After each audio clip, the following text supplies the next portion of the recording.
અષાઢી બીજની ઉજવણી સમગ્ર દેશની અંદર કરવામાં આવે છે અને ઠેર ઠેર જગ્યાએ તે દિવસે ભગવાન શ્રી જગન્નાથજીની શોભાયાત્રાનું પણ આયોજન થાય છે.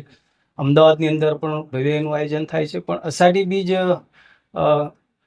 કચ્છ સાથે એક અનેરો એનો નાતો છે. અષાઢી બીજ એટલે કચ્છી નવું વર્ષ, અને કચ્છી નવા વર્ષની ઉજવણી દેશ અને દુનિયામાં રહેતો કચ્છી માળું જે છે એ દિવસે એની ઉજવણી કરે છે. એનો ઇતિહાસ પણ મેં તમને વાત કરી કે અલગ અલગ રીતે જોડાયેલો છે. આપણા રાજવી જામ રાયધણજી જે એમણે વિજય પ્રાપ્ત કર્યો એની સાથે જોડાયેલો છે.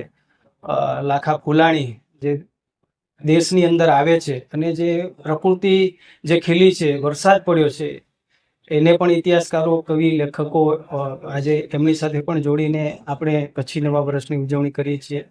જે સાગર ખેડૂ છે એ દિવસે પરત ફરે છે અને એના ઘરની અંદર એક આનંદ અને ખુશીનો માહોલ હોય છે.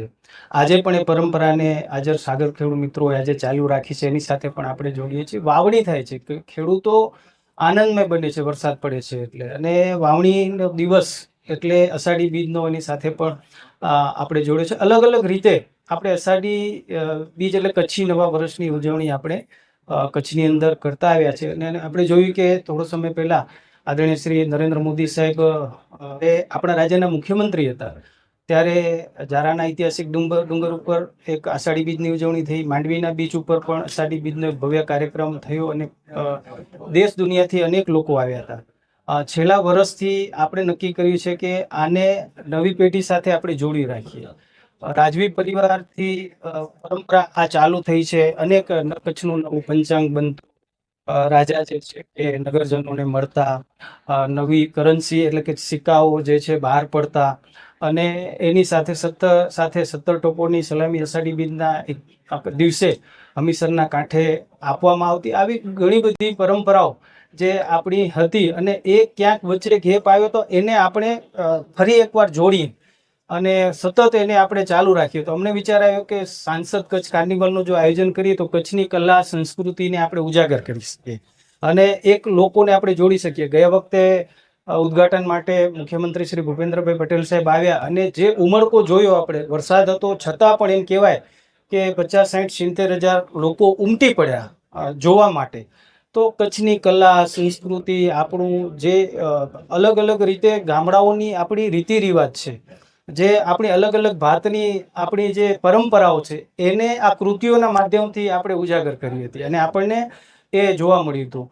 તો 16મી તારીખે જે છે કે દ્વિતીય સાંસદ કચ્છ કાર્નિવલ થઈ રહ્યો છે.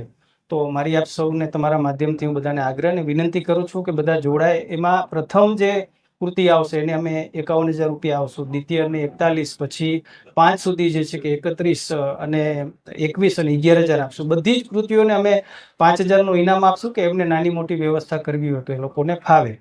બધા જ લોકોને અમે જે છે કે એક કૃતિની અંદર 25 લોકો હોય અને વધુમાં વધુ ગમે એટલા લોકો જોડાય.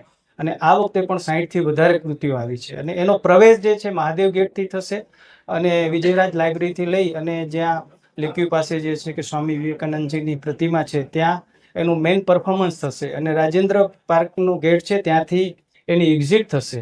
તો એક સરસ આપણે પ્રયાસ જે છે કે કચ્છી નવા વર્ષે આપણે કર્યો છે. તો તમારા બધાનો સહયોગ મળે અને લોકો જે છે કે આ કચ્છી નવા વર્ષમાં કાર્નિવલમાં મોટી સંખ્યામાં જોડાય એવી તમારા માધ્યમથી સર્વે કચ્છીઓને હું અપીલ કરું છું.